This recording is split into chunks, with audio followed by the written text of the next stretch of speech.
Hey folks, and welcome to the Refined Savage Podcast. Another episode, another week. Let's get this show started. Hey, Viking Coffee. Our brother Evan Armstrong at Viking Coffee has been a sponsor since the beginning. Viking Coffee is the best stuff around. I am addicted to this stuff. He's got this new building. He is brewing this coffee up. This guy is a true artist. I want you to give him a holler. Everyone I've sent to Viking Coffee has ended up loving it and buying more than one bag. So give him a holler. VikingCoffeeCo.com. Use the code VikingCoffee10 at checkout. It really is the best stuff around. Check out that Old Man Strength coffee. You are going to love it. I promise. Cerberus. Cerberus is the best company when it comes to anything you could possibly need for your strength journey. They have, if you go to strongman competitions, check out some of these athletes wearing Cerberus gear. They're all sporting Cerberus stuff. They are making their mark in the strongman and the powerlifting arenas, and they are looking to break into Highland Games. And I'm telling you what, guys, I've used their stuff. Really, really good products. Their knee sleeves, their elbow sleeves are fantastic. Wrist straps, straps, they have the figure eight straps. Those things are invaluable with some of these deadlift apparatuses you're using in strongman. But they also have sandbags, indoor sandbags. I know you guys are training for the Arnold, and I'm starting to see more and more indoor Highland Games popping up. Check out Cerberus bags for throwing as well as for lifting. Really cool stuff. Anything you need, like I said, check them out. Cerberus-strength.us. Use the code REFINESAVAGE10 at checkout. And hey, when you guys get a product from Cerberus, let me know. So I'd love to hear your thoughts on it and your success with the implements. I want to know how they are so I can talk about it if it's something I haven't used. So give me a holler. Warrior CBD. People at Warrior CBD are fantastic. If you get on the Instagram account and send them a message, Nancy, the owner, will get on right away and she can help you out. You know, people have questions and concerns, and she's the expert. She'll help you out. That's how I first got hooked up with them. Just wonderful people. Everyone I've known who has tried Warrior CBD has been very happy with it. And let's face it, there's CBD companies popping up everywhere now. But the folks at Warrior are just fantastic human beings. The product was invented by jiu-jitsu and MMA fighters. And you know how those guys get hurt and injured and beat up.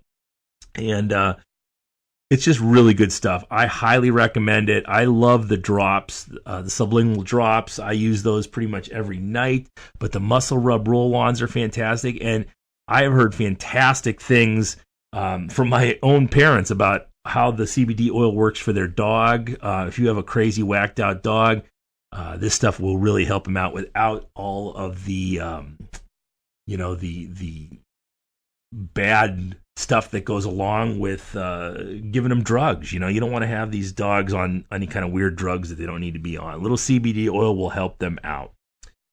Talking about good people, Sirius Steel is just filled with fantastic human beings. I love dealing with them. Super nice people. And they have everything you need, whether you're stocking up a home gym, a commercial gym, a CrossFit box, like a high school weight room, or you're just your garage gym. Give them a holler. Anything you need for your journey, bars, plates, kettlebells, wraps, straps, t-shirts, anything you need, they have it. Check them out. Use the code SAVAGE at checkout. Stay Classy Meats. I am getting to the end of my latest shipment of Stay Classy Meats. It's always a sad time for me. I've got a few pieces left, but I am 100% fueled on Stay Classy Meats. It is the best stuff in the world. I always talk about their bison for some reason. The bison is really my favorite of everything they send.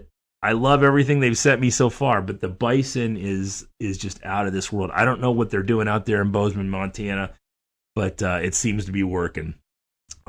Small batch farms where these animals are treated humanely, they're processed humanely.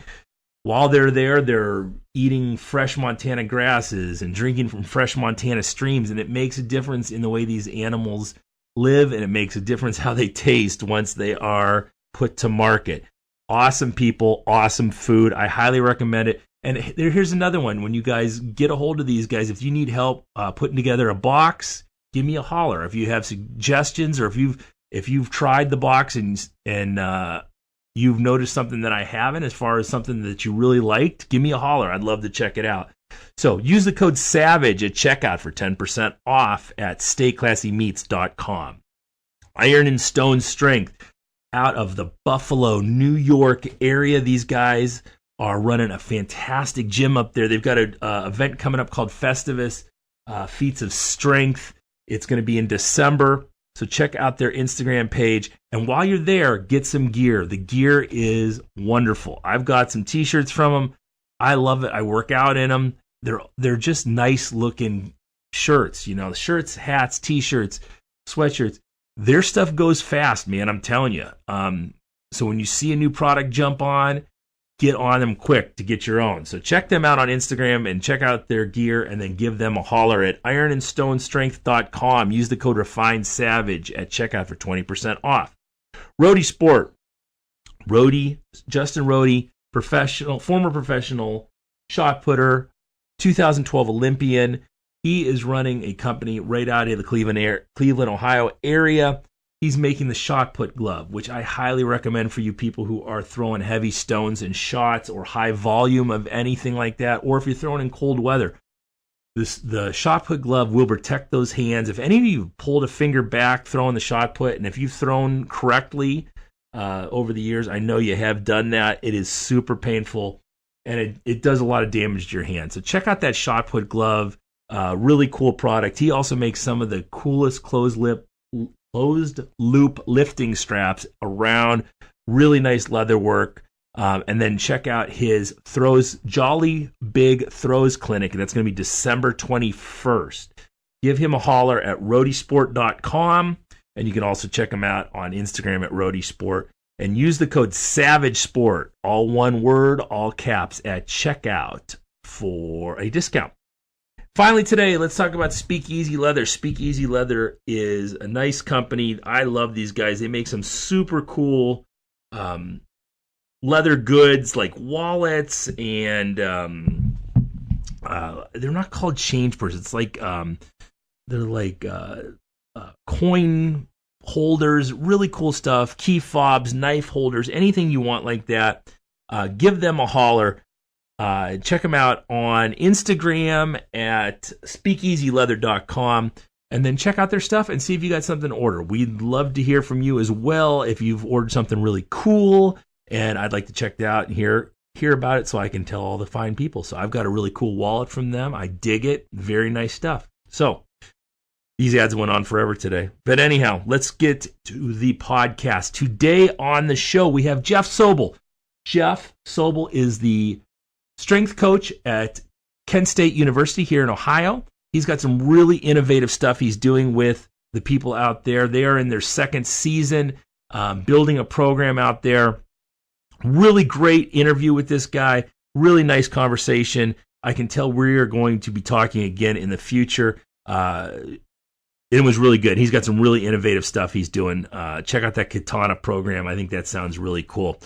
Anyhow, share this episode with your friends and family, and go to iTunes. Folks, go to iTunes. Please leave us a review and a 5-star rating. It really helps to get this show out there so people see it. All right? If you love the show, please help us out. All right? All right, guys. That's all for today. Enjoy this episode. We'll see you at the end. Jeff, welcome to the show. What's up, man? I'm really excited to do this. I think I'm really, thanks for having me on. It's great. Cool. I saw your Instagram page, and I'm always looking for people. I mean, Ohio is so awesome because there's so many good people in a variety of different venues, but especially strength and conditioning. Everybody out there.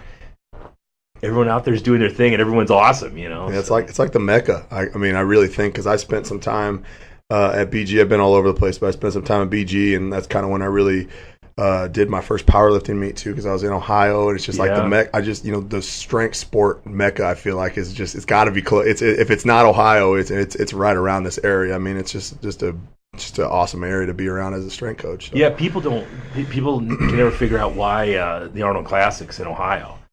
It's like you got to think about what's here. You've got Westside Barbell, and you've got University of Ashland, and you've got the sweatshop and CrossFit Rogue. Conjugate, Rogue is there now too. Yeah. Like everybody's kind of centralizing themselves right here in Ohio. And Tons of good strength CrossFit community. athletes, and it's crazy. It is. So you guys are on a you're the strength and conditioning coach for football at Kent State. At Kent State. So I also coach the women's lacrosse team too. That's an odd combo. It is an odd combo, and it's been really good for me because it's pretty easy for us to get in a football rut and just kind of just stay on that stay in that aspect and things like that, and never kind of drift out of there. But it's good for me to last year was a first year program for women's lacrosse last year, and I had 26 freshman girls. Wow! So that quite the difference in dynamic from going from football team to that, but I embrace and makes me a better coach. I think to have to do things. I don't coach differently. I don't put different effort, but it's crazy. I mean, I'm not going to say I don't talk to the athletes different, because what works with a third or fourth year football player is not going to work with a freshman lacrosse player. So. Are you getting a good cross section of girls coming in who have had some weightlifting, or are they pretty much learning from the basics? Learning from, I would say the majority of them are don't have a ton of background in any kind of strength activity whatsoever. And I just the essence of the cross too. It's kind of an upper scale sport where they do have access to some sports performance facilities, and sometimes they have like my trainer. Yeah, right. But I mean, it's not the same, and and they still haven't gotten underneath a bar and just gotten strong, and things like that. And putting a bar in their hands and like teaching them how to do things right and move the proper, how to move correctly, and just little things like that. That's got to be fun though, because I know a lot of times. I'm guessing that the larger the university and the higher level football players you're getting, the less and less you actually get to do with them. So it must be nice to actually be able to, and I'm sure you at Kent State, you kind of get a mix of both, but with the girls lacrosse team, you get a chance to actually build some athletes. Yeah, it's been pretty cool because I'm going to be their coach from the time that they walked into the front door to the time that they leave. Hopefully I'll be able to see that through and really have be able to be proud of what they've turned into, because I feel like that's they haven't had much other influence other than me, so it's been pretty cool.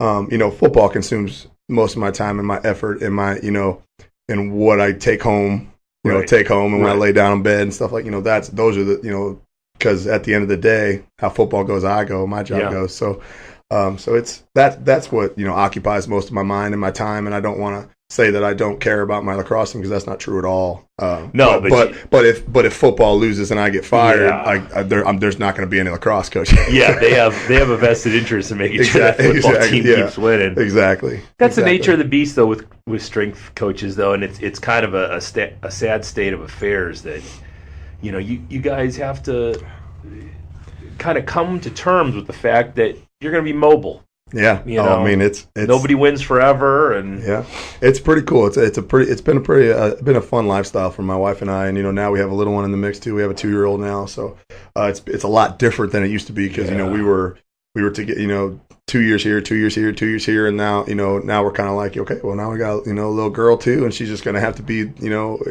she's gonna have to learn how to live like that, and I don't think that's a bad thing at all. It's like being an army brat. It's pretty cool. Yeah. And hopefully, as as I progress in my career, we get those stops where it isn't going to be just a 2 or 3 year thing. Like here at Kent, we have a lot of work to do, and they're going to give us our time to do our work, and if it doesn't work out, then they'll let us go. But how long have you guys been there? This is our second season. Okay, so pretty much 2 years. But kind of back to your point though about strength and conditioning. Though, I mean, it's tough for us, especially in the football realm, because as a strength coach. There's a lot of careers out there that you obviously get evaluated on how you do your job, right? And if you do a bad job, you get fired or you get let go or something else happens. But in our world, you could be the best strength coach in the country. You could be the best coach. You have a great relationship with your athletes. They'll run through a brick wall for you, and your head football coach can go out and do something stupid, and get fired.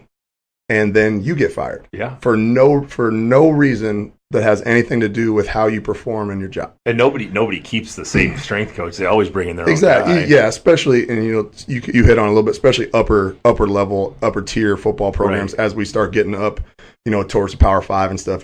These coaches that take these jobs, they have a strength coach with them, and if they don't, they're hiring one of the top 2 or 3 guys that just got out of they're they kind of have an idea on who they want. But it's such an important relationship with your head coach. Because a lot of people that aren't familiar with my job and my role, I'm the only coach that's allowed to be around them 365 days out of the year. Oh, with like NCAA regulations and like recruiting, and like because our coaches are out right now recruiting because it's a bye week, so they're gone. I'm home taking care of the family. Yeah. So that's just that's just my role, and that's what I do. But that's why it's so important for the head coach to have a relationship, and for you guys to speak the same language, and for you guys to believe in the same things and have the same mission and have the same plan. It's just really, really important. Well, you think about how many times has Buddy Morris been fired? That he's the best in the game, but he's been fired 8 million times. Yeah, he's been everywhere. But I mean, it's just kind of the nature of the beast, and you just kind of have to figure it out. Because you don't. I don't like the plan. I don't like to have I know that sounds bad, and I probably should think about more of a backup plan, but I don't have one. I'm all in with this, and I'm working. I'm all in, and I'm going to go as hard as I can, and if things happen, I'm going to react to adversity like I want my guys to react to adversity and figure out a way to get it done. So plan B is sometimes overrated. With this gym, I don't have a plan B. Yeah. I'm just going to make it work. And if something happens and the whole gym blows up, I got to figure out something else, I just think the people that probably train here though, can tell that with you and your passion for it. I don't want people to think that I don't want people to think that I'm drifting towards somewhere else, or my mind's right. To that next place, or I'm right here right now, and I'm going to do the best job I can right now and have the best effect on my athletes as possible, and and then when my time comes to do something else, I'll be full blast at that. So I don't know. I think that it's smart to kind of think about the future and kind of maybe have an idea, but man, I don't want to hang my hat on that. Future. Thinking about the future is one thing, but having a plan B is not, in my opinion, the best way to go about it. You don't want that safety net. No one's ever been successful doing that. They got to just go at it full speed and get after it. So how did you get it? Let's go back. Where are you from originally? Okay, so I got my St. Louis hat on right now because my Cardinals just made the playoffs. So, and then the Blues just won it's a good time to be a St. Louis sports fan. Right. So I'm from Peabody, Missouri. It's like 20 minutes south of St. Louis, and that's where a majority of my family resides now. Like my immediate family, my brother, my sister, my mom and dad, they still live in that area.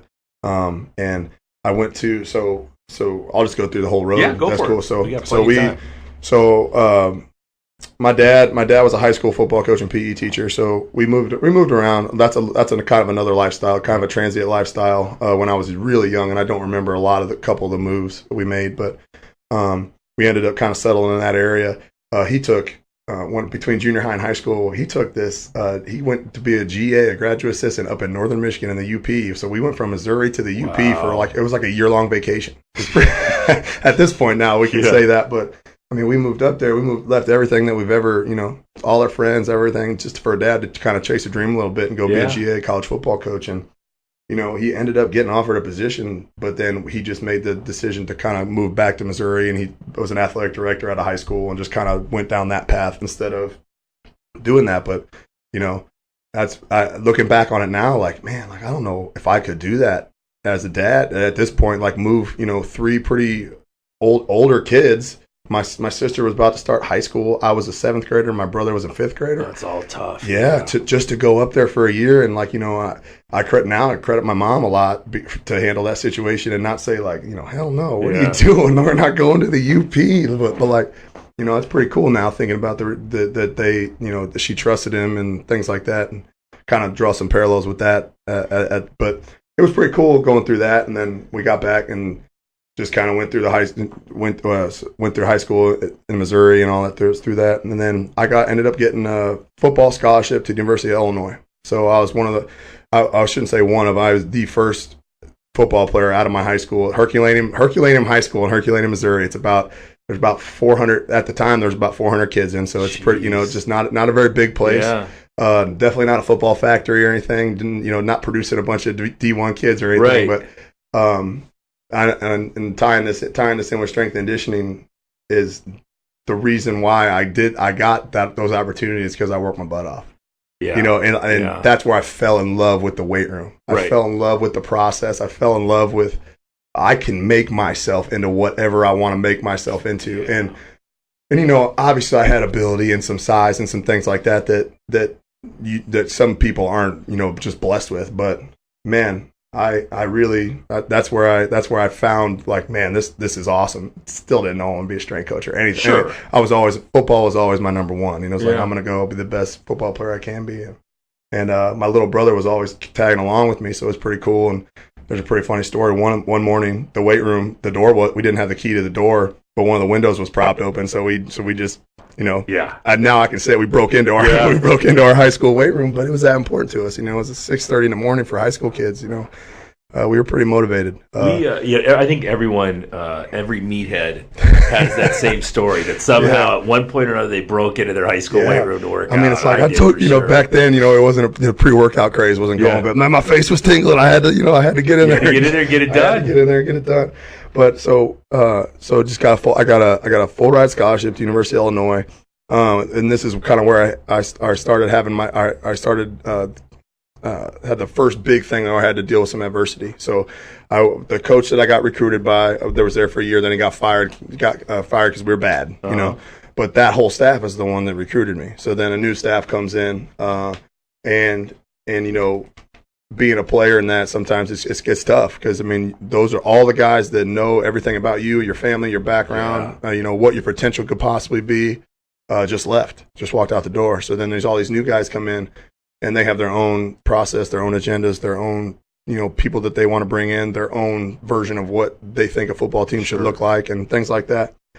So I got buried on the depth chart, and I wasn't happy, and I wasn't going to play. And some meetings happened where it kind of made me feel a certain way about it, and they could have handled it a little different. And I ended up spending a whole semester there after having a conversation with the head coach that's like, because they can't kick you when you're on scholarship. They can't just say we're pulling your money. They sit you down. They're like, okay, well, you can be on scout team the whole rest of your career, or you can just get your release and go somewhere else. And and any kind of competitor and anybody that wants to play football is going to be like, peace, like, I'm out. Like, okay, thanks, but they said that to me a little too late, and I had to stay around the whole, because I'm not just quitting. I'm not just going to stop lifting. I'm not just going to. But I had it on the back of my mind. My academics tumbled. Like, just hit that first little block of adversity when you're a young person that you kind of have to push through, and didn't react to it the best at first. But now, looking back on it now, as the person I am now, it really, really helped me. And I'm glad it happened now. Right. So then I ended up transferring to Eastern Illinois, which is about 45 minutes south of there. And that's what I claim. When people ask me where I went to school, Eastern Illinois, like, I went down there, started for 3 years, had a great career. That's my home, that's my place. But those 2 years at Illinois made me better. And Eastern Illinois Division I. It's Division I. Okay. So it's FCS. It's the ones that has a playoff. So gotcha. It's 1AA. Yeah. What people say, they changed it from 1AA to it's FCS and FBS now, but. So went down there and had a great career, and that's where I got started in this, is because I took kind of some time off, went home, played arena football for about 3.5 years. Yeah, because I was chasing a dream, man. All I wanted to do ever in my whole life was be a football player, And when I was a high school player, I wanted to be a college player. When I was a college player, I wanted to be a pro, and I didn't quite understand what it took to be a pro. You see these guys now, and I'm able to talk to guys now, and they're like, man, you think I could play in the NFL? I got players ask me that all the time. Right. And I'm like, I don't know. Like, I mean, you just gotta be a special person. You have to take advantage of every opportunity you have. And it's just, sometimes it's people in the right place in the right time.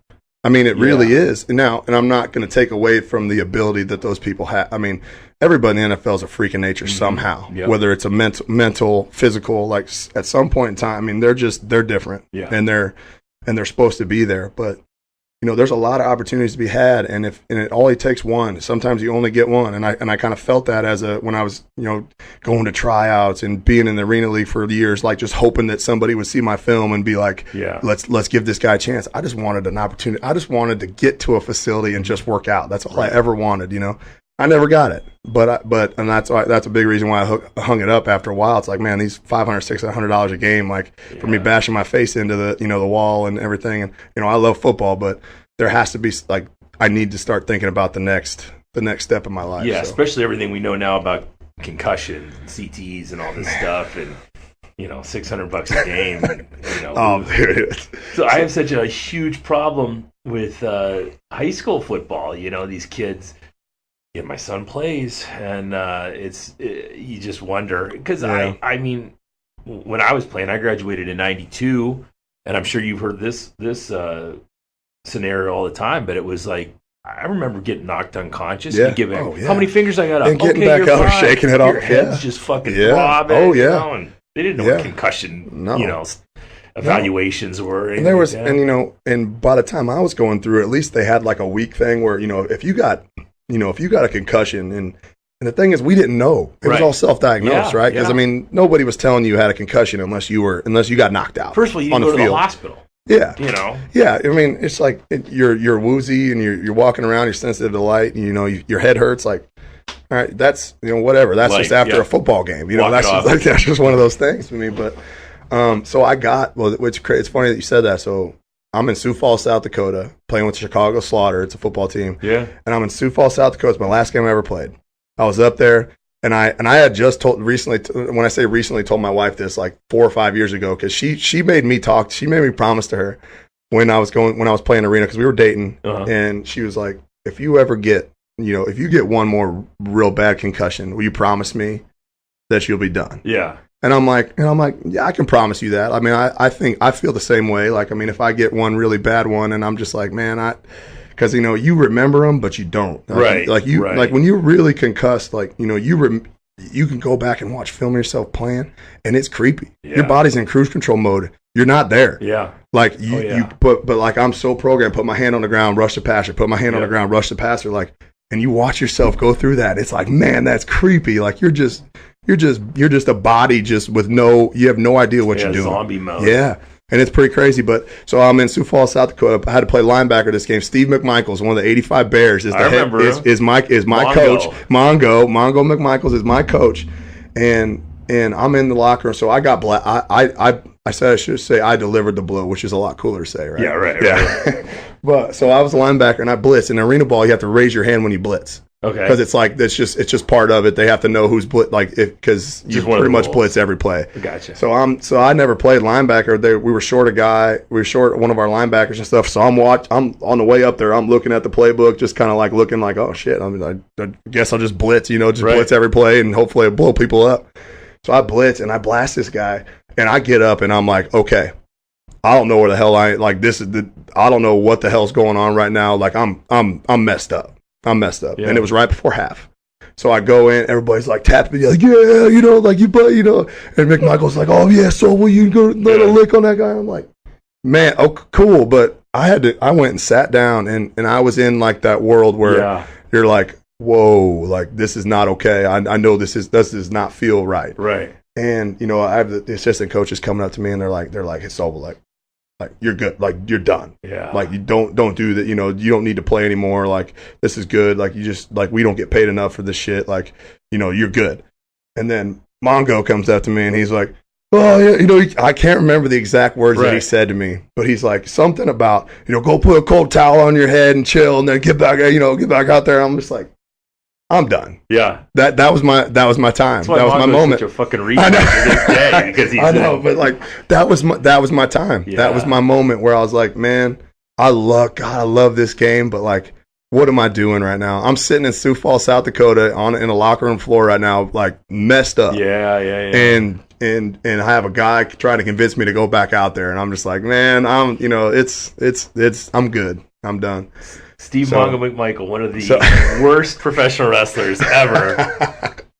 But man, so I played with Bloomington for a long time, and we were rivals. We played Chicago like 3 or 4 times a year, and I hated that guy. Yeah, I hated that guy. And then I just so happened to be close to the area, and I went over and just Slaughter and started practicing with him and started playing with him. And but I hated that guy. I mean, he threw soda on me during game. Like arena ball is a renegade mode, man. It's fun, but it takes long road trips. I mean, we took 14-hour road trips, man. Yeah, it's not like you're getting on nice jets. No, we're not getting on jets. Like we're getting on those sleeper buses that have like beds in them. Right. And you go on 14-hour drives, and you just plug your phone in and sleep. And but I mean, I wouldn't have traded it. I loved. I mean, I loved it's what you do when you're 20 years old. Yeah, I mean, I loved it, and that's what I wanted to do, and I really wanted to play ball. And then, so segue into how I got into this now. So Eastern Illinois, the staff that I played for was still there, still coaching, and there was strength and conditioning GA spot open.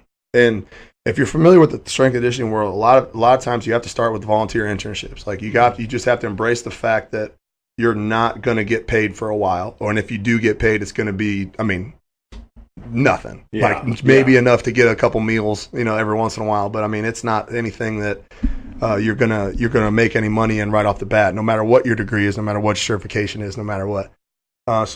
So I didn't have that. I worked at a sports performance facility in DeKalb, Illinois for a little bit when I was training for arena ball, like kind of trained high school kids and things like that. I loved it. I loved that. I loved the world. I loved, I kind of touched on it a little bit earlier, but I always appreciated the weight room for what it did for me. Mm-hmm. And I really enjoyed coaching the young kids and things like that. But that was tough. I had a range of 8-year-olds to high school kids. So like that was just kind of tough. Yeah. But so Football Scoop releases this graduate assistantship, and my dad called me, and I'm on the road. I can't remember where I was from. I think I might have been between Chicago and going back home for a little bit. Right after I kind of called it quits in Chicago, and my dad's like, "Hey, Eastern has a strength job open, like a strength position," and I'm like, "No shit." I just kind of goes, "Cool." Yeah. So I called my DC, who is really important. My Rock Valenti, he's been really influential in my life, and he was a big reason why I even transferred to Eastern Illinois. When you meet, when you meet certain people, you're like, man, like I want to be around this. I want to be around this person, sure. or I really like, as a player, I just wanted to play for him because I could just tell that he had, just a certain amount of passion that you just can't, I don't know. It's one of those things. Everybody's got those people, And if you don't, you're And I called him and I was like, "Hey, do you know anything about this strength job?" And he's like, "Yeah. Do you want it?" And I was like, and for a second, I was like, "Yeah." Yeah. I mean, I think, I don't know if I'm I don't know if I'm qualified for this. I don't know if, I was like, hell yeah, I want it though. So then I get a call from the head strength coach, Eric Cashett at the time. And he called me, and he's like, "Hey, I want to bring you in. We want to talk, like, so I can talk to you. I just want to pretty much like an interview." And you don't have like a CSCS or anything. I don't have shit. Yeah, right. I don't have anything right now. I wouldn't even know how to do. I mean, I wouldn't standing in front of a group of 15 athletes would scare the ever living shit out of me at this point. Like, no way. Like, but so I'm just thinking, man, back home. I mean, Eastern Illinois, like that's my place. I love it there. I can go be a GA and get my master's and, things like that. So I ended up meeting with Coach Cash and I was fortunate enough to have such a good relationship with the staff, and they all knew who I was, and they probably knew that I was going to be successful because I wasn't just going to come and just go through the motion. Right. You were a worker. They knew that. And I think they wanted the guys to be around me as well because they knew that how much Eastern meant to me and how much blood, sweat, and tears for the program. Really. I mean, but so then I ended up getting it, and from that point on, it's just been an uphill, just like crazy ride. Yeah. I mean, I was a GA with that staff. They got my head coach Bob Spoo. He coached for like almost 30 years. I think I don't know the exact term. It might have been 25 or 26 years at Eastern Illinois, which is crazy nowadays. You never hear. So he retired. He got there leave on his own terms. He retired, and then. The position kind of went wide open, and Dino Babers came from Baylor and got the head coaching job. And so so Dino Babers, the head coach at Syracuse currently, was at Eastern Illinois, first time being a head coach, and he came in there, and he caught me on my second year of my graduate assistantship, and brought in Sean Ettinger, who was my mentor now, brought him in, and I just kind of started going. Coach E, it's short for Sean Ettinger, kind of made a position for me to keep me there for another year. So I ended up being there with that staff for 2 years, and then we were so successful. That was Jimmy Garoppolo was there at that point. So I was coaching Jimmy Garoppolo, and and it was pretty cool, and we had a good team. Second year, we were ranked 1 or 2. We kept bouncing 1 or 2 between North Dakota State and us, back and forth all year round, and we ended up losing in the semis to Towson at home in the snow. Just a crazy game. But we ended up losing, and we were planning to go play in the national championship game. Yeah. We were beating the shit out of everybody that year. I mean, nobody couldn't. Jimmy Garoppolo was our quarterback, for Christ's sake. I mean, at this point, nobody knew that he was going to be who he is now, but he was a stud, and we had a bunch of good players, and we had that group of guys was just. I still think about that group of guys. They just love ball, but. So we had those great 2 years, and then we moved to BG, and then so Coach Babers got the head job at BG, and probably should say this too, like a lot of people don't understand the family, how coaching staffs go. Right. We're a group that knows each other, that's been around each other, so that familiarity is important for the head coaches as they move up, and they bring, maybe minus a couple here and there, but staffs typically stay together from those early stages all the way up until wherever they currently are. Yeah, until you hit the pinnacle or whatever. Going. So we win at Eastern Illinois. We went to BG. We ended up playing in 2 conference championship games at BG. Won the second year, and then got the Syracuse job. And then so we moved to Syracuse and with Coach Babers, and he's currently still there now. But I was there for 2 years, and then the offensive coordinator at Syracuse, Sean Lewis, was a really good friend of mine, and we had some kind of sitting around drinking beer conversations with each other. Like, he's like, hey, I want to be a head coach. That's my goal, and I want you to be my head strength coach when I get that opportunity. And I'm like, oh, cool. I'm like, let's do it. But those are conversations that you're not thinking that's going to happen anytime soon or anything, and.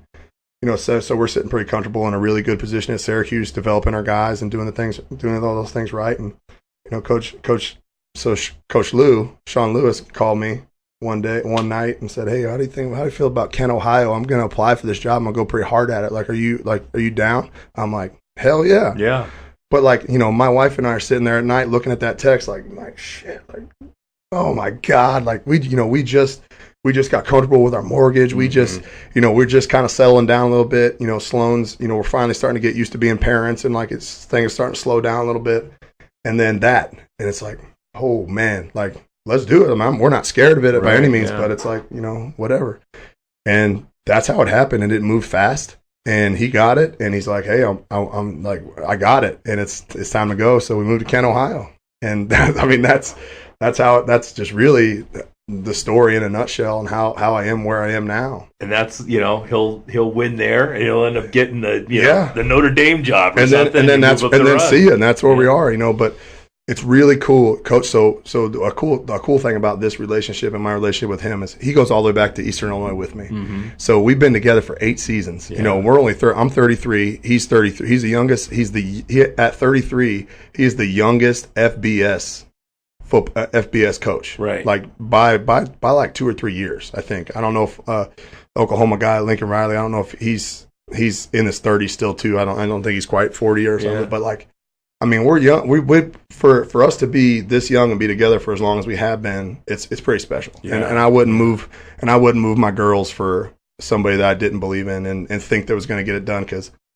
And I'll be honest with you, I had a great situation at Syracuse. I was the number 2, so I was the guy behind the head coach. Mm-hmm. I owe a lot to Sean Ettinger and Coach E, because he did so much for me. And I went through some times at Eastern Illinois where I was kind of bouncing back and forth, man, I don't know if I want to do strength or if I want to coach football, because I just love football so much. And I didn't really get to talk about that, but I think we all kind of struggle when we get when we identify with being something our whole life. And then, you start talking about careers, like that moment I had when I got done playing and don't know what I want to do. Like, I mean, man, I love ball, but obviously I'm not going to be a football player. Yeah. And I got to come to grips with that. But what can I do that's the second best thing? And that's be a coach. And I know a lot of coaches probably say the same. Like, that's the reason that they coach, is like, just stay close to the game that they love. But for me right now, it's so much more, man. I get to help guys from turn them into something. I get to develop. I get to, in my room, I don't care if they're a star. I don't care if they're a walk on. I don't care if you come in and work for me, I love all my guys. I love my job. I mean, it's just a really awesome, unique thing that I'm really lucky that I love my job so much. I can remember getting I've had one strength coaching job with a high school, and that was one of the things where I didn't know the kids when I came in. Mm-hmm. So the coach would ask me, who should be the star of the week this year in the weight room? And I was picking out these kids that were just busting their balls for me. Yeah. And he was like, I don't even know who that is. He didn't have to go find him on the depth chart. Yeah. And he's like 7th on the depth chart. I'm like, I don't care. He's working really hard. He's just busting it. Yeah. And I tell my guys that I love them. And because I think, I'm getting a little ahead of myself at this point, but I mean, I do. And I tell them, I'm like, I love and respect every single one of you guys, but with love comes some hard conversations and some things that you have to say to them. And they're going to come in. They're 18, 19, 20, 21, 22 years old. I mean, they're immature. They don't know right. The person that they walk in as a freshman is completely different from the person that they leave as a senior. But it's crazy. We got to deal with so much and so many ups and downs of emotions and things that they're dealing with on a daily basis. But I mean, I do, and I tell them I love and respect them. But there are times where I have that because I love them and because I care about them so much and because I care about their development and I have to tell them shit sometimes that they don't want to hear, or I have to get after them, because they walked in, decided they didn't want to train that day for some reason, and I have to get it out of them. Yeah, and we you see him play on Saturdays, and you think to yourself, this look at this athlete, but then you got to think to yourself, man, that kid's 19 years old. He's 20 years old. Oh man. He's got all these he's got a girlfriend who might be cheating on him. He's got to take a science test next Tuesday. He's got he's got all these crazy he's got all these crazy study hall hours. He's also got all these other he's lifting 4 times a week. He's got this schedule that's just jam. Probably has no fucking money. No money, jam packed. I love when I was in that situation. I loved every minute of it, though. Yeah. It's like, and some of these kids, you just have to remind them that, and I tell these guys a lot. I say, you have such a small window to do this, and I draw a diagram on the board. I draw a big line, and I draw 2 lines that are close together, right in the middle, and I'm like, this is the window that you have to. You are here. You are already here, which is something to be said. You did something right to get here. You have this small window. You have 4 years of your life, 4 some years, some guys 5 years of their life to do this. Like, why would you not just give every ounce of everything that you have? And and that's a tough conversation to have with kids because they don't get it. Some of them don't understand what you're talking about. Like, why won't you sleep as much as possible? Why won't you just eat like a savage all the time? When why would you just not, when you come in and get an opportunity to train, why wouldn't you train? Why wouldn't you sit in the film room and just know everything you possibly could?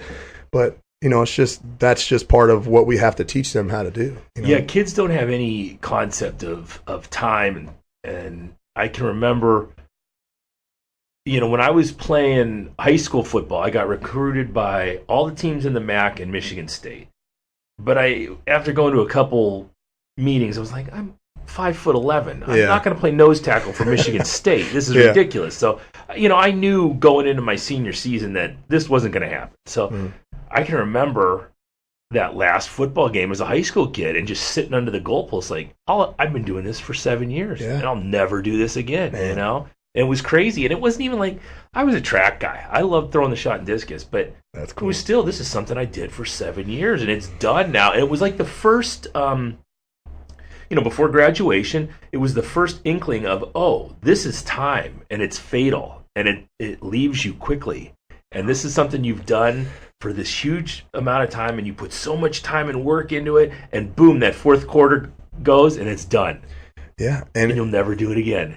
And it's not, time's not our friend, right? Yeah. I mean, in anything that we do, but to have that moment as a young kid, and and sometimes to feel like you didn't really get much out of everything you just put in. Sure. You know what I mean? Yeah, and some kids have that. I'm fortunate enough to not feel that way, because I felt like everything, the way my senior year of high school football ended and things like that, it wasn't it wasn't what we wanted, but it all comes to an end at some point. Right. You either end with a ring on your finger or you end a loser. That's just how it is.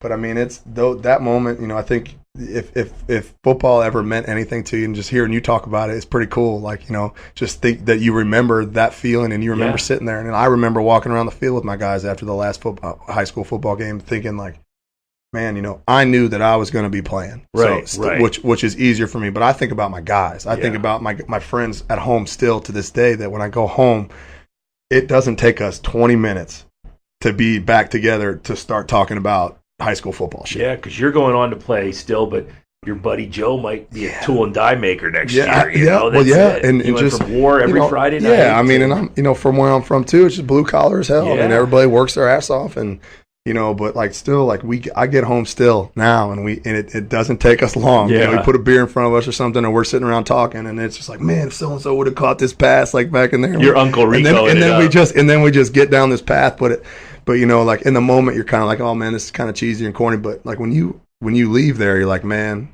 I'm so glad I have these have these memories with these people that I love and everything. So, and that's one of the things about football, and I think it's the same way when you get into military units or police units or any of these tight-knit groups of guys who've come together. They've done something incredibly hard together. They've gone through adversity together, and you get this band of brothers who have all faced this together, and it's a bond that I don't think a lot of people outside of that world can possibly understand. Man, I completely agree with you, and we tell our guys this now. Like, listen, the guys in the room right now, like when we're in a team meeting, everybody's sitting around it together. The guys that are sitting in this room right now, like, are going to be in your weddings. Yeah, they're going to be. Yeah. They're going to be flying in to come meet your new kid. Like, they're going to come. They're going to, if you're fortunate enough to live next to them, they're going to be a part of your life. Like, these guys that you go through this stuff with, and it's not life and death, like the military is. And I think that's probably even more special. Sure, yeah. To know that this guy to the left and the right of me, I know that they have my back with my life. That's crazy. That to me, that's the ultimate. Yeah. But football is close to that, with taking away the life, taking away the life threatening things. But it's combat at a much lower level. Yeah, exactly. And I even tell my guys, I was like, listen, I'm never going to compare football to life and death. Yeah. But it's pretty close to me because it's my life. Mm-hmm. It's how I provide for my family, and it's what I do. So I'm going to make sure that you are aware of how important it is when you step between those lines to do things the right way, and to do things the way that you're coached to do. So yeah, I know.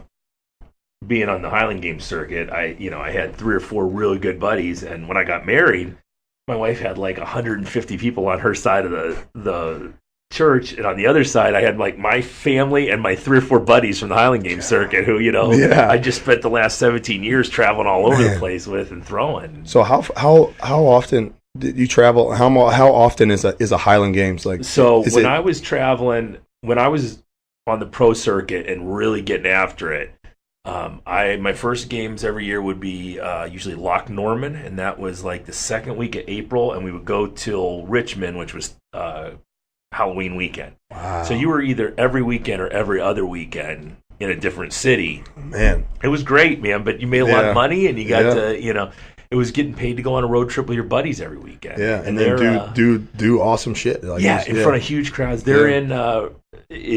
It's funny because this weekend is the Celtic Classic, which was our national championships. It's in Bethlehem, Pennsylvania, and that was always such a huge thing for all of us because we were just trying to make Celtic. You had to be the top 10 of the nation and make Celtic. And third week of August, your rankings would come out. Bam, you were either in or you were out. There was nothing you could do after that. and you just busted your ass and got to that. And, I ended up making it 5 times as a nationals, and then I made it before they turned into nationals. I'd gone a couple times, but made it 5 times as as nationals. And you get to go out there, and Bethlehem, they shut the whole city down, and everyone comes out to the city, and they cordon off all the streets, so you can only walk into downtown Bethlehem. And we would have 50,000 people a day over 3 days just coming out to watch you throw. That's cool. And it's all circulated around the games.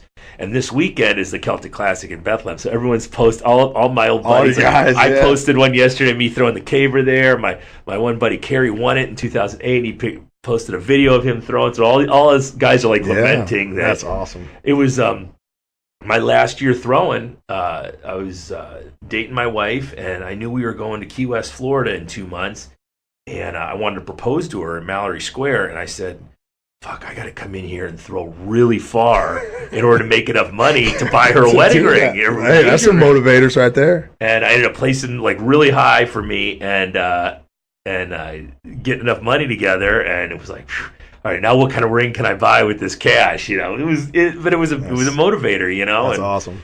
That's a cool story. Yeah, it was good. It was good. But and then, the guy who was with me at that competition ended up being my best man. So he went down to Key West with us when we got engaged, and stood up for me when we got married. So those are the guys that you'll be with forever. You know? It's pretty cool. It's an awesome thing, because I'm pretty lucky to have 2 groups of those. I have my high school guys, and then I have my guys that I played college ball with, and so I have just even more of those guys in my life, which is just pretty awesome. Yeah, and you got 2 daughters? Cool. Did you say? I have one daughter. I have one daughter. Okay. I said my girls because of my wife. My wife. Me and Kelsey have been married for 5 years now. So it was 5 years in May. And then we have a 2-year-old that was completely unplanned. So reacting to that was another moment in our life where we're like, oh shit. Oh, here we go. This is good. This is happening. And I can't wait to tell Sloan that when she's old enough, just like one of those, like, hey, like, your mom and I, like, we not that we didn't want you, but I mean, we had difference between a mistake and a surprise. Yeah. I mean, yes, we were like, surprise is something you want. I mean, man, I'm with somebody that I love and I'm married to, and I know that I want to be with the rest of my life, and we so happen to have a baby together. Cool. Like, but any other situation past that, it's like, oh man, like that would be not necessarily a bad thing, but something that you might, It's funny, and my son is he's 14 now, and just started his varsity career. He's playing freshman. He's a freshman playing varsity, which I'm not super psyched about. But they're playing a team tonight, Tiffin Columbia, who's like one of the top teams in the nation. So they're going to get thoroughly shellacked. But it's so hard for me to sit there and go, all right, I want you to play as hard as you can. And in the back of my mind, I'm thinking, oh, fuck, just don't get hurt. Track season's a couple months away. And man, he's a really high-level track athlete, but he loves football, man. And he just happens to play for a team that, God love them, they have like 33 kids on the team, and they're just not. It's a trend now, man. The numbers are dwindling everywhere in high school. Yeah, and I don't know where I'm from. It's a struggle to get 40 guys on the roster. I mean, and that's back in the day, like when we were there. I mean, we had 40 guys on the varsity. I mean, I feel like we had like 40 guys on the varsity, and then we had another. But this is like total from freshmen to seniors. I mean, it's just, I think it's like that everywhere right now. And I think kind of what you touched on a little earlier, but with all the head trauma and all the things like that, parents are a lot more reluctant to let people do. It is. And kids don't like to do hard shit. It's also hard. It's also hard. And that's a whole nother element of, now that's starting to trickle into, to affect our daily lives now. We got a lot of kids that are different than the kids that I would remember or just would have a natural passion for ball. Yeah, right. Now we kind of almost have to get that out of them or teach them how to do it or manufacture it somehow, where it's not just kind of a burning desire to be great, that I feel like is kind of just dwindling away, because it takes a lot of hard work. Yeah. It's hard to win in anything. It's hard to win. You got to put a bunch of effort and time, and you have to invest. Yeah. And if you don't invest in it, when you lose, it doesn't hurt. And then you just got a bunch of guys, man, that are just like, oh, we lost, and it's okay, because it's easy to accept. Yes. It's easy to accept when you lose, because if you're not invested, and we want our guys to be so invested that it hurts so bad to lose that they never want to feel that again. I think though, as a coaching staff, if you are that invested, it'll bleed over. Yeah, for sure. I think you get some of these coaching staffs who either start expecting to lose or they have no real fear of losing because their jobs are secure. Mm-hmm. When I took that strength and conditioning job, the head coach came in, took over a dismal program. And when they came in, they told him, you have to keep the same staff that was there last year.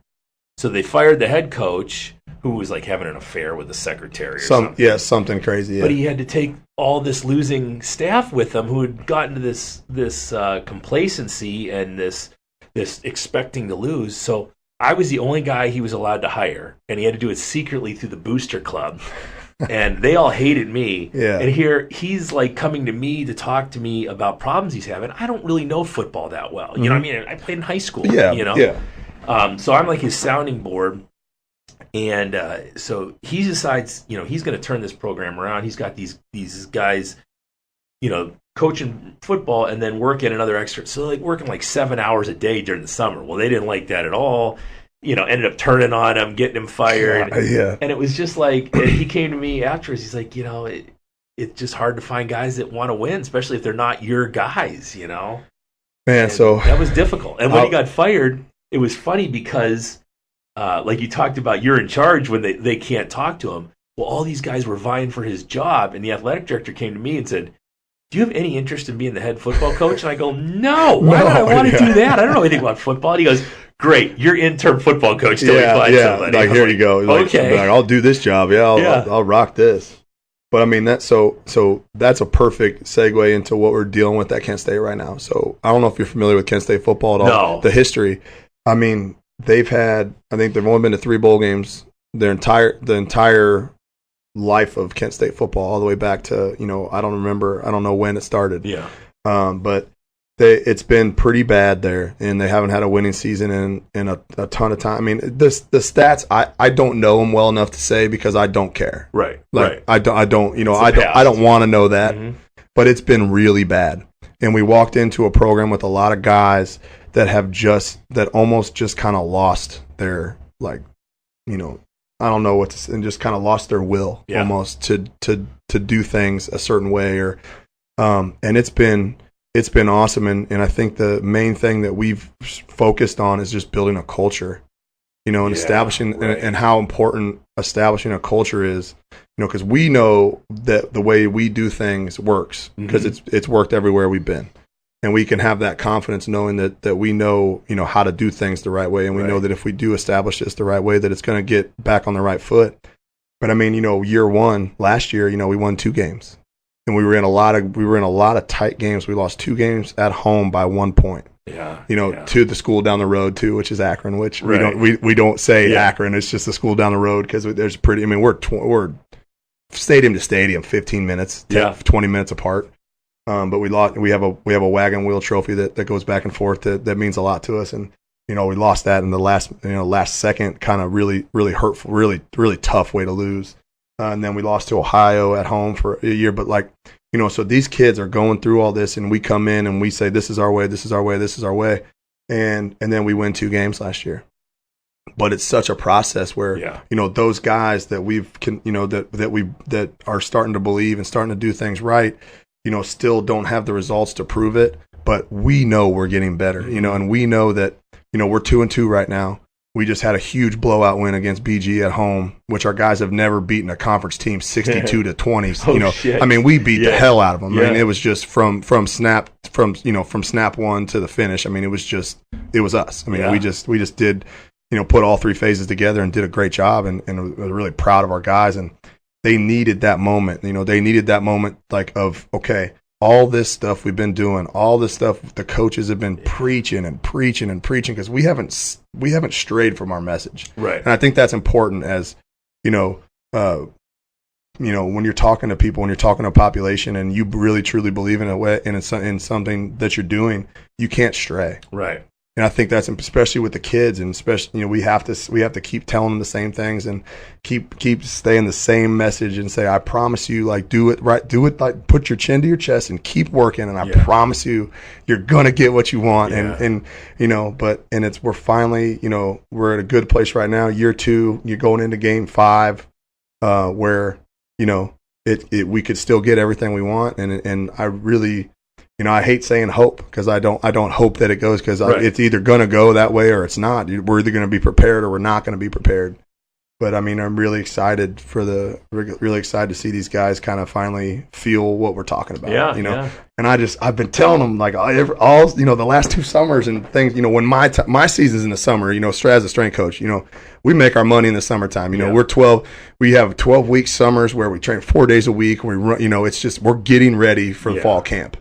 And we're getting ready to go, and that's my time. That's my season. So right now I get to kind of just take a back seat and just enjoy watching my guys go. Right. Watching the products of their work, their hard work, and I give them the X's and O's, but they're doing the work, and I want them to take pride in the work that they've done to get themselves to that point. But I mean, it's fun to watch them now, because I don't have a big role in season. We continue to lift, and I develop the guys that are redshirt, and we have a pretty awesome program. I call it the Katana. Nice. Because, and I think you'll appreciate this. So you obviously know what a katana is. It's There's one in the back corner of that. Yeah, sword, and like a real one, and how it's made. It's a folding steel over and over and over again and over again. But the end product is a shiny weapon, right? Mm-hmm. So I get these. So I want them to kind of understand what that means to me. Is like I get these all these young freshmen that have already. Coaching staff have already said they're redshirting, so they need to develop. They're not quite ready. Smart, though, they're not quite ready, or for some reason their position group is deep enough where they don't need to play, or everybody has different circumstances. But those guys are my redshirt guys, and those guys are mine. Like I get that, like from like they don't, we lift them before practice. Like I don't care if they when they go out there, because their role right now is scout team and to develop their bodies. Like that's their role, and they need to embrace their role. But I call it the katana because I mean it's just you start with raw materials, but you end with a weapon. Right. And I just think that's pretty cool. And so we got to embrace it. We got them embracing that, and so that's kind of my role in the fall. But then I also I'll never say that I run maintenance programs, because I hate that word. Because maintenance, because that's assuming that you're already strong enough, right? It also doesn't work. Yeah, it also doesn't work. But it just, when you say maintenance, it just makes me kind of like, no, because that's assuming that you're already strong and you can just maintain what you have and you'll be good. And I hate that. That's not what strength. That's not what we do at all. You're constantly progressing. Why can't you continue to progress in the fall? So we divide it up. From if you're playing 25 or less plays, you're in our developmental group. If you're 25 or more, that's a significant play load for us. So we're going to take care of you, but we're still going to move you in waves. We're going to deload you more often, but we're still going to continue to move up. I think that's important. I think that it's important us as a football team to, when we get to week 8, 9, and 10, that we have our 25 and less plays, our guys that are doing that, which is a majority of our team, is the strongest I've ever been. We'll get guys PRing and hang clean and bench and squat week 8, 9, and 10. Why wouldn't you want that, the core group of your guys that are playing special teams and are playing, less plays, but that's not enough their play count is not enough for me to back off. I agree with you 100%. Did you happen to go to Swiss this year or last year, the Swiss conference? No. So Swiss conference, if you're not familiar with it, is in Toronto area, and it's like a gathering of all these high-level strength coaches and athletes and body specialists and physical therapists. Everything. Yeah. But the best seminar of the whole conference with all these geniuses there was Jim Wendler talking about high school football, coaching high school football and doing the strength and conditioning. And that was one of his things where he said he wanted his guys to be their absolute strongest at week 10, not at week 1. And he had a lot of football coaches in there who, we need to back them off for this. And he says, no, you need to condition them to the fact where they can get to the point where they're still improving throughout the season. And it was a really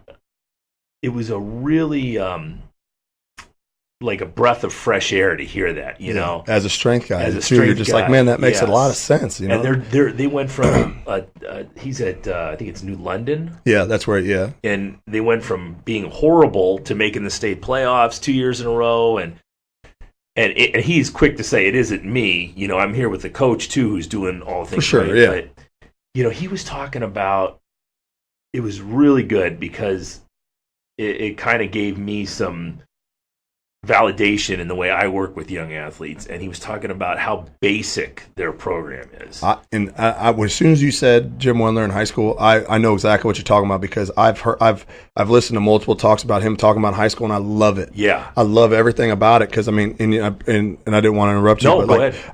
I love everything about it and on how basic it is because why are we in a hurry to get these kids doing shitty tech, you know, like lifting heavy, but not even coming close to doing things the right way or putting a bunch of weight in their hands to, you know, they're more likely to get injured doing that instead of actually getting the benefit of it. They're going to end up having shitty technique and shallow squats. I'm gonna have to redo it anyway. You know, redo it all anyway. I do anyway. So I spent literally like 2.5 hours in the bar with him. Because we got there late and missed the first seminar, so it was awesome. Me and my buddy Kerry just sitting there with Jim Wendler, and we're just talking about, among other things, like how great Frasier is as a television show and Netflix shows, but about strength for young athletes. And we have a program here we call the Agogi, and it's for kids that are like 11 to 14. You know, I love it. Yeah, and I hadn't worked with it for a while, so I'd gone away from it, and my boy Zach, who's like my right-hand man in here, he's great. He knows his shit. He's a really good strength coach. And he had these kids, he was telling me how they were improving on their deadlifts and everything, and that was great. And I came in, and I ran them through like a conditioning piece, and none of them could do a push-up correctly. And I had them try to flip a 300-pound tire. None of them could flip a 300-pound tire. And I said, wait. So I called Zach in and I said, we're done. We're done with all the fancy weightlifting. I said, we're going to put them on EMOMs. We're going to have them be learning how to do push-ups and sit-ups and proper air squats and jumping rope. And I want them to be able to run a mile in this certain amount of time. So we went back to the basics and dropped that pyramid base down and then pushed it out as far as we can. And now we can start building it up a little bit. But it made a world of difference, and all these kids hated it because all they wanted to do was bench press. Yeah, you know? and all they want to load the bar, and they want to do those things. But you know, you got to convince them that that this is important for them to progress. You know, and that's the thing is the message to them is, you know, if we don't do it right now, you're gonna hit a point where your technique is going to be so bad that you can't progress. Or your basic movements. Like it amazes me now that kids can't jump rope. I know. And it's because they don't have PE class anymore. Yeah. Real PE class. Man. And like my son is playing for this local team. And last year I went in and offered to do the strength and conditioning for free. And I don't have time to do that. My son's in this. I want to help. Want to make sure he get and too. You want to make sure he gets everything the right way. They weren't really interested, and that's fine. That's their prerogative. If they were to come to me after watching half a season of football, if they were to come to me this offseason and said, hey, we want you this year, I would have to do the same thing to them. I would have to take these kids back to, you know, just down to the bare metal and start them, you know, it would be a couple months of push-ups and sit-ups and air squats and jumping rope and running miles and sprinting. And I think the more basic you can keep it for the longer you can keep it. I said, you know, that might be phase 1. Phase 2 might be getting a parent or local community guy to donate a bunch of tires. And it's just going to be 3 days a week of flipping tires. Yeah. Because if you can't understand how flipping a heavy tire correlates to offensive or defensive line play, you've never flipped a heavy tire or you've never played offensive or defensive line. I mean, it's like Olympic lift. It's you know, it's cleaning pretty much. I mean, it's the same, you know, using triple extension, using your hips, you know, understanding how to use your body. I mean, there's a grind, there's a push, you know. Yeah. I mean, I couldn't agree with you more, though, and I think it's really important, you know, to make sure that people don't get too far outside of what they're, you know. And I think, you know, as my job, I have to evaluate my team from year to year, because my team as a whole is going to be different every single year. Right. I can't get into a mindset, a limited mindset, because I have an ego and I want to do things a certain way. I have to evaluate. And if my guys, if our size isn't an issue and we're big and strong, in a straight line, then I need, and every time I ask them to do anything lateral or any kind of movement skills, they're lacking or they're bad at it. Okay, we're going to focus on that. Yeah. Not that we take away from the weight room, but we need to focus on getting them to where they need to be. So, and that's just an example, but you have to evaluate your guys, and you have to know what they need, and know your population and know what they need. Yep. I don't think that just jumping in and doing something fancy that you saw on Instagram is going to get, and that's what these kids think it is. They see all the fancy shit, and they see all the all the stuff that these trainers are progressing into, and they haven't seen the 10 years it took the athlete to get to that point. Or you got pro guys doing Bosu ball stuff and like whatever, but they're pros, and they're the basically best. Trying not to get them hurt. Yeah, exactly. You got a Ferrari, okay? You have a Ferrari.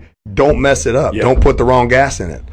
Yeah, and that's kind of what that is, and I think that kids see that and they think that like, oh, LeBron's on a Bosu ball and throwing stuff around. No, you need to get strong. Like you need to squat. You need to do it. Yeah. But like after a certain point, obviously. But that's my answer to all the kids too. How do I get faster, coach? How do I get faster? Well, let's get strong first. Yep. And then we can start doing that stuff. Kind of a simple way of thinking about it is, you want to get faster, you need to put more force against the ground. Exactly. How are you going to learn to do that? Force production. I mean, but you have to be strong to be able to produce force. Yeah. And that's the thing is, and I'm not saying that that sprint mechanics and things like that aren't important, but you got to have a base of strength first before that stuff's going to matter. Take a tenth of a second off your 40. Yeah. But on field speed, you have to be strong. Yeah. And you have to have a reserve of it. And that's the thing.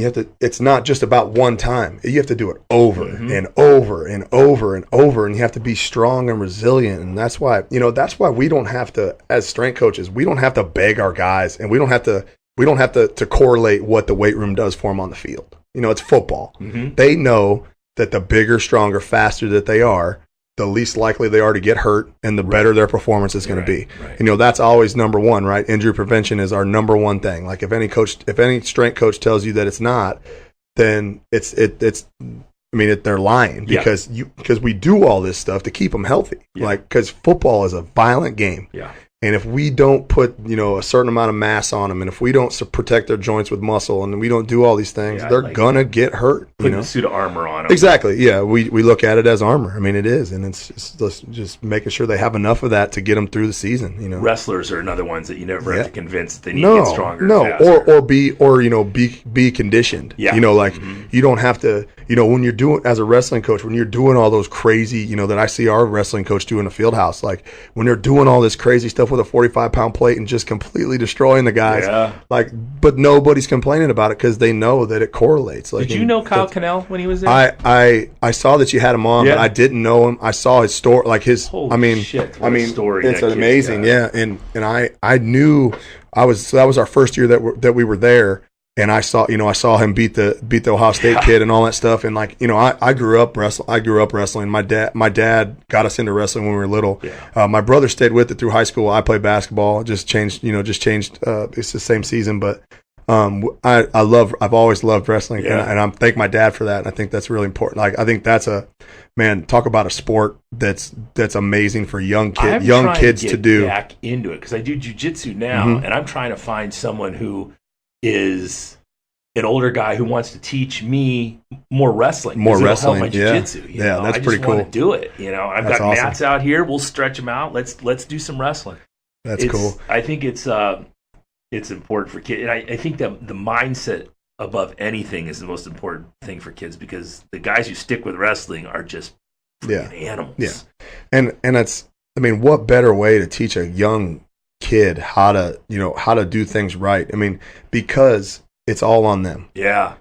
Their performance is all like, how prepared they are. And when we were little, we had to make weight classes. Yeah. And I know that sounds crazy now, But like, you know, and I know kids wrestling, they still have to make weight classes, but like, you know, I remember like not having to, you know, not drinking Gatorade for like you know, a whole day, or like making sure we made weight, and then, but like, you know, but that teaches you something. Like that just, it made you better when you got older, because you've been through something like that, and you just kind of understand like, hey, this means so much to me, where I'm not going to eat or drink anything. Sacrifice, for 8 discipline. Those big words, man. Like, I mean, those and that's things. what drove me out of the sport, really, because they wanted me to play guard as a sophomore in high school. They wanted me to throw the shot put, and the wrestling coach wanted me to be a 150-pound wrestler. And I'm like, I can't do all three of these. Hell you know? No, yeah. So. Yeah. But, you know, now I'm back into grappling, and I love it. And no one makes me lose weight. And I just do it on my own. But that sacrifice and that discipline and those things that, it's so hard. And I get so frustrated when we get kids in here who, I used to work with just, and people are tired of hearing me tell this story, but I used to just work with high school, junior high, and college athletes. And whether it was PE or there was just a different group of kids. And about 2008, 2009, there seems to be a major drop off in the type of kids you get in here. You get, number one, kids that are deconditioned. Mm-hmm. You get a lot more video game players. You get a lot more, not dad bringing the kid in because the kid wants to come in. You get mom bringing the kid in because the kid doesn't do anything. Yeah. And then now I don't even consider myself a strength coach for those kids. I'm like a man coach. Like, first thing they do is I come in and make them shake my hand, and then I correct them because they squeeze your fingers, or it's all clammy, and you know. And I was like, you have to teach them how to shake hands. Then you have to teach them the very basics. You know, starting off at the bottom, push-ups and sit-ups, and you know. And that was one of the things when I made Zach change the program around in here, and I said, you don't understand that when you came in, you had all these tools already. None of these kids have any of those tools, so we need to give them those tools in order to get them strong later. But I mean, isn't that just an example though about how much, you know, it's not, people think that, you know, when you say strength coach or you know, personal trainer or whatever, that you're just that. Yeah. You know, I mean, how important is their mindset when they come in here, that, you know, that you're gonna teach them how to do something that's gonna better their life, or better the way they attack what they have in front of them. I mean, I think it's so much, you know, and it's not just because it's my job and I have a passion for it. I really, I mean, it's so important. Yeah. That their mindset is right, and not just to train, but to for everything. Yes. You know. And going back to, if they were to ask me to come back and work with that football team, I think what I would do before I even walked into a gym with them is assign a reading book. I want all of you to read Gates of Fire by Stephen Pressfield, and then as soon as we're done, you have a month to read it, and then I'm going to come in and we're going to start this. You ever read Gates of Fire? No, I haven't. Check out Gates of Fire. I will. And it's he writes historical fiction, but it's basically he's a slave in the Spartan army at Thermopylae. So he's like this slave squire to one of the Spartans, and they're explaining this brotherhood and the amount of discipline and training they had to go through as kids just to get to this point where it was an honor to go there and die in the hot gates, and I guess they sign it at the U.S. Army or at West Point for the cadets. That's part of their reading list. But I would make them all read that before we even started, and then you're a month in, now we can start. Now we can talk. Yeah. Now we can talk. Yeah, at least just kind of speaking the same language, though. You know how important that is. You know, when you're culture building, and that's what we're doing now is we're building culture. It's like your language has. I said it a little bit earlier, but your language has to be the same, and you all have to. We adopt. Coach Lewis's thing is be the alpha. Mm-hmm. He wants them, and it's not just be the alpha football player. It's sit in the front of the class. Yeah. It's be learn how to be it's hard to be a good man. Yeah. It's hard to be a good man, and just learning how these things are going to help them throughout their life, and be the alpha means so much more to us than just being big bad football players. Yeah. It means just doing a lot of things right, and the way his definition of it is improving your best on a daily, improving your best on a daily basis, and then performing when the family needs you. That's football, though. That's what football should be. You're building men. Mm-hmm. You are, and people can say that they, and I feel like, you listen to all these coaches that are successful, like the Dabo Sweeneys and things. And I really think that when he says that he cares about his kid, his guys as grown men, I really believe it. Yeah. And I think his guys know that. I think his guys know that they care about him. And I think that's, as young coaches, me and Coach Lewis, I feel like you have to, they have to know that we really do truly care about them. Yeah. And what we say isn't just to get them to be good at football. How many parallels does our room show in life? Yeah. Like, with the weight room. Yep. You're going to wake up some days where you're just like, God damn, I got to go to work. Yeah. But you have to go to work. You're providing for your family. You have 2 or 3 kids, and your wife doesn't work because she had kids, and you have to work every single day. Just like the weight, it's just the weight room. It teaches you those things, though. You come in and listen, guys, 75% is going on a bar today. Yeah. That's the program. That's what we're doing. I don't care if you walked in here, you don't feel like doing it. It's happening. Yep. And they have to have those conversations in their own mind. Like, okay, it's like, I got to get my mind right. It's time to go. It's not fun and games. It's time to go. And I think that I just love that part about it, and I think, and being a young coach still, I haven't had a lot of guys grow up and, being able to say what you used to say to me back in the day has really helped me, or, I've really adopted this alpha mindset for my whole entire life. And, that I can't wait for that. Yeah. That's what I'm really, I want to win because it's my job and touchdowns keep the lights on. Right. My 2-year-old says that. So nice. That's a good way. She goes, touchdown. I go, yeah, they keep the lights on, baby. So hopefully we get a lot of touchdowns. But yeah, it's super important to me that the kids become better men, and not women should become better women too. No, for sure. Yeah, I know. Yeah. But that's the most important thing to me. When I talk to my son about playing football, that's what I stress. I honest to God, I don't care if he ever plays it down in football. If he wouldn't have, it was amazing to me that he played varsity this year as a freshman.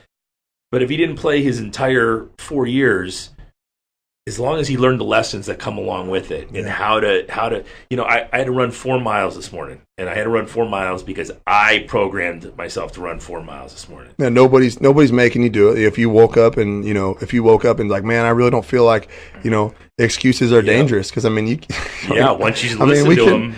We can all, and I'm for sure guilty of it. I'll write a big long program for myself, and I'll come in some days and be like, damn, I'm not doing this shit. Yeah. Like, I'm just going to go look at myself in the mirror and do some curls and feel good about myself. But I always feel different when I do that, though. Yeah. I always feel almost like I let myself down. I sat there this morning and looked at my shoes for 10 minutes, and then, I start in with you fucking pussy. You better get your fucking ass off the couch. And enough of that. I get up, put my shoes on, and I go, Yeah.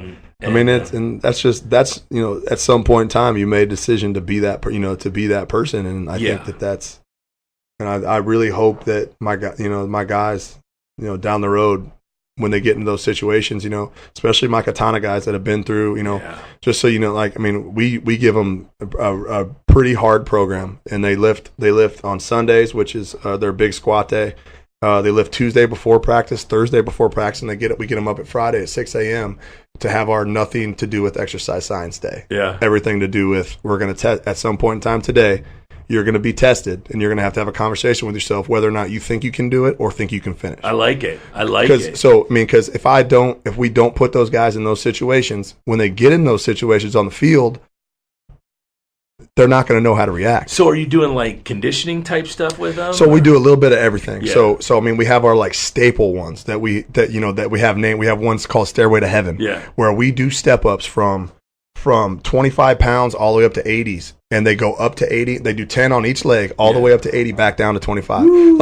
Stuff throw exercise science out the window. Right. We're gonna test you today, and we did our Tabata protocol day yesterday, which is not quite. It's not exactly what it is, but we do rounds, 20-second rounds, and I have 135 on the bar, and they're getting groups of 4. and on each rack, and they squat for 20 seconds, as many reps as they can down to parallel, and then I blow the whistle and we switch. Next guy gets in there, start, and we go, six or so rounds with squat, and then I'll have them throw a 25 on, take the 45 off, put a 25 on, and they'll do overhead press, same manner. Right. And then they'll do bent row, same manner, and then they'll do bench hop over, same manner. It's 45 minutes of work, but it's testing because they're quickly realizing that nobody's going to save them. Obviously, there's athletic trainers and there's people like if something happened, and I have to say that, but nobody's going to save them when they start having, because it's all them. Isn't it amazing though that the deeper we get into sports science and theory and practice of weight training, that man, those old fashioned just meat grinder, get after it, Boyd Epley style workouts are what gets people strong. And obviously you're not going to do that with your Ferraris. You're obviously not going to do that in season. It's obviously not going to be your every workout, but you need them because you're building monsters. You're building fighters. I mean, we have one called the Centaurian, which is always our second week one, and they do 100 reps of trap bar deadlift with 315 on it. And I don't care how it gets done. It gets done though. And and then we do the same. Everything we do that day is 100 reps. And we have a 100 rep box jump 100 there. 100 reps is perfect. It is, and and it's because I know some guys are have callous minds already, and they can make themselves do anything, and that's cool. But that percentage is small. And maybe that'll catch on. Yeah, and that percentage is small. But there's mostly every guy, if it doesn't get tested every Friday, I know that I'm going to get them at some point in time. And if that happens, I'm good. And I'm not looking to, guys mistake thinking that we enjoy just messing guys up, or we sit in the office and just think of ways to just completely destroy them for no reason. There's always a reason. Yeah. There's always a reason behind everything that we do, and that's important. And the reason behind the katana, those Friday morning katanas, is to test them. Yeah. Is to see what they're made of. And I just feel like I'd be doing a disservice to them if they never felt that. And in the older guys that never got to go through that, because I don't let that, once, we've only had 2 class. This is the second katana class, because obviously the older guys, they're older and they'll never go through it. Right. They're jealous. Yeah.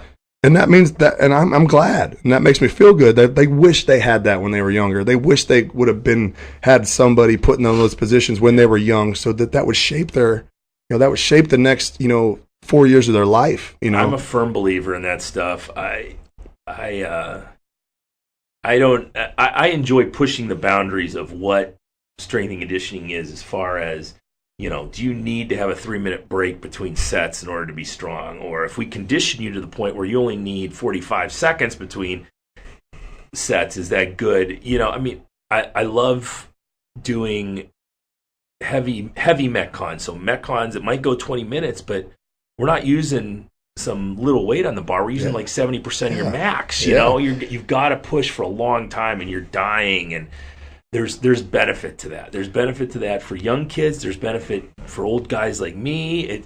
It grizzles your mind. It grizzles your body. It just makes you hard. And I love, some of the stuff Wendler says too, though, like that I always identify with, and that I love, is talking about testing yourself. Like, go out and push a prowler in your street. Like, just never lose that to that feeling, or that, whatever you want to call it, to just go test yourself sometime, and just to do shit that doesn't, that's hard. It's funny to me though that it seems like all the guys that I've talked to all have that in there somewhere. It's just a matter of, are they allowed to put it in their program, or are they afraid to put it in their program? But they all came from that same background with that same mentality that it's important to do things that are difficult, not just because Mike Boyle says you should do it, Yeah. They all have that, and they want to do it. No, there's just an element of that I just couldn't develop a football team. Right. If, that's just me, and that's just how I am, and that's how my guys will always be. And I'm not saying that I'm above learning how to use technology and things that start to come about now. Yeah, there's a place for that, but there's always going to be a place for me testing the guys. Yeah. You know what I mean? And I think that I'm not ever gonna just shut my eyes to technology or to science and research and things like that I know are going to help. But man, there's sometimes you just gotta work. Blood and guts. Yeah, it's just, I mean, and I should say this too. I have a staff too. I have 2 other guys that like I couldn't do the things I do without them, and they're pretty awesome. And we spend a lot of time together. We are in a little bit bigger than this, but 3 dudes in a room about this big is. But we, us 3. We train every single outdoor team out of the field house at Kent State. So all the big roster teams. Yeah. So, but they do an awesome job, and they help. Without like-minded people that understand the process and understand. And they both bring something completely different to the table. Too. I trained with Coach Chuckson for a long time at Syracuse. He came with me from Syracuse. I was able to hire him, which is awesome. It's been a huge deal. And then Coach Ori, we hired out from the outside, like about a couple months after we all kind of got settled there. But they both bring, they both just are good at different things. Yeah, and and it's just, and I was always told to hire people smarter than you, and I feel like both of those guys are smarter than me, and I love it. I don't have an ego with that stuff, but because at the end of the day, who's going to benefit from it? Right. The guys. Yep. And that's what's important, or the teams that they train, or all the athletes. The athletes are going to benefit for them. And it's not you gotta. But the reason I brought that up is because they feel the same way about that stuff as me. Like there has to be an element of suck to some of the stuff you do. Yeah. You got it, because just to touch on the point you hit earlier, is we got a lot of kids nowadays that have never tested themselves whatsoever physically. Yep. Physically, like they can go play these crazy levels on video games and sitting there for 6 hours and but it's just they need that, and if they're talented enough to play football at an elite level, it's their talent and their ability can only take them so far. Yep. And eventually something bad's going to happen. And how do you react to that adversity? Like you put those kids in those situations. So I can confidently tell my head coach that these guys are tested. These guys are battle tested right now as much as they could be as a freshman. So when they come for spring ball in the winter, you're gonna know they're gonna be different. And I can say that with confidence because I know that they've been tested. Well, it's like putting guys through, like, they go through these special operations in the military where they go through like buds or something. Yeah. They're not ready to go out and operate right out of, but at least they are physically prepped. Yeah. They are unbreakable. They're between the ears. Right. Now you just train them. Train them to do what their job. Now just tell them. Now do the easy stuff. Yep. Now go tell them how to communicate and do things. Or like give them what their like specific job is. Right. But I mean, their minds are bulletproof at that point. You've given them a superior weapon. Yeah, which is their brain. All that is just between the ears, man. And those guys are. I'll always have mad respect for guys that have done. Like I just can't. I can't wrap my mind.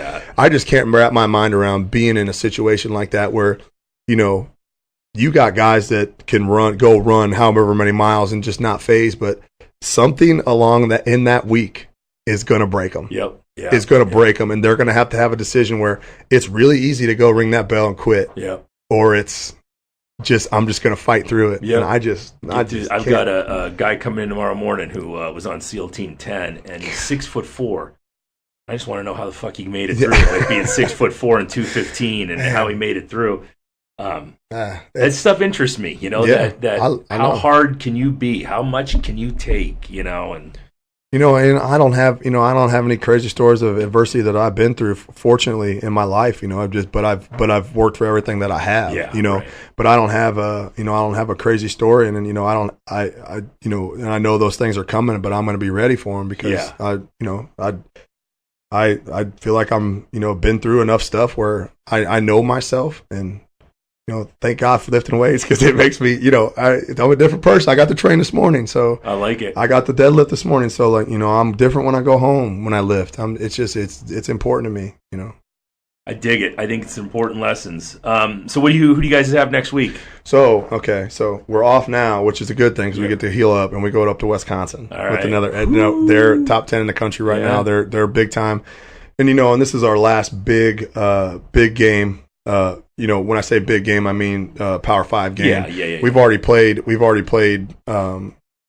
two games already, and then so we opened up at Arizona State, Played a pretty tight game with them early. They kind of pulled away at the end, and then we just played Auburn a couple of weeks ago. And we went down the field and scored on them in the opening drive, which is pretty cool. We put a 17-play drive on them and got them tired, got them breathing heavy. For me, that felt great. That's awesome, I'm like, oh God, we're there. And then physical to physical in the Arizona State game, I was really proud of the way our team looked a pregame, and I thought there wasn't much difference, which I take a lot of pride in, and that's what I look at and that's what I evaluate. And our guys were, deep into the fourth quarter, still playing hard, still breathing, still not, completely dead and things like that. Yeah. And especially out there in that heat, was pretty cool though. I mean, to see that. But then now, we go up to Wisconsin. It's obviously going to be a test for our guys, and we're excited. And we're gonna go up there. And the way Coach Lewis is, he doesn't care. We're gonna go up there to win. Like we're not gonna put a game plan together to survive. There's no survive in us. We're gonna go up there. We're gonna throw them, and then we're going to go as hard as we can for as long as we can, and then we're going to make a business decision. If we're not in the game late, guys are going to get playing time, and we're going to come back and wreck our conference. Like that's hopefully our goal. Pull an Appalachian State it'd be great. It'd be awesome. It'd be an awesome experience to something the guys remember the rest of their life. Yeah. But then we come back and we got our big wagon wheel game against the school down the road. I like that. So that's going to be. That's going to be a big time game for us that we're going to see. We're going to really see where we're at there because we've been talking about we have a challenge. We do like in camp we put guys one-on-one before practice to get everybody's juices going. We call it the wagon wheel challenge just because we want to get that down their throat, like how important it is to own those rivalry games and to those games are always special, and you can start thinking about back when you were in high school and stuff, where you own the town when you beat the team across the town, like you could ride through there and you could ride through some of those streets and feel you're like, I feel good about it. Rock your leather jacket, and you're like, man, and then that's the type of feeling that I want these guys to have wearing that K around because. It's the guys that are going to make it through with us, going to have earned that, and I want them to take a lot of pride in that logo that they have on their chest instead of just, walking around with their head down, how it's been. So I think it sounds like you're on the right path. I'm super psyched for you guys, and I'm going to come down. I want to come down one of these days and see a katana workout. Anytime you want, man. I'm serious. Down. If you come down and stay Thursday night so you can see it on 6 a.m. I dig it. Yeah, you might get down there for Stairway of Heaven. So. I might do that. All right, man. I want to thank you for coming all the way up here, problem, and I want to wish you guys good luck this year, and we'll definitely do this again. This was great. Yeah, I would love to. All right, brother. This has been the Refined Savage. See ya.